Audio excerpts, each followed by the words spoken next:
唔同嘅燈除咗顏色同光度會有唔同之外，我哋最關心嘅應該係佢嘅效能。用嚟量度發光效率嘅單位係流明每瓦特，即係1瓦特嘅功率所產生嘅光通量。要了解呢個單位，我哋要首先知道乜嘢係光通量。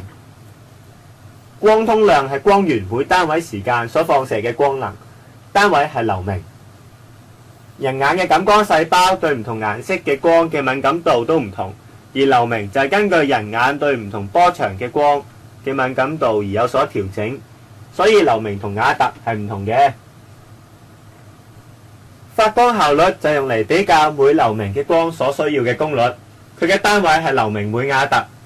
燈嘅效能越高，即係每瓦特產生得越多流明，就可以用少啲能量產生一樣嘅光度。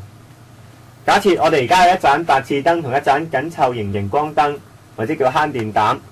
如果兩者都要有一樣嘅光度，例如要600流明，慳電膽只需要7瓦特嘅功率，即係話佢嘅發光效率有600除7，即係85流明每瓦特。至於一個普通嘅白熾燈，若然要同慳電膽有一樣嘅光度，即係產生600流明嘅話，佢需要43瓦特嘅功率。即係話佢嘅發光效率有600除43，即係14流明每瓦特。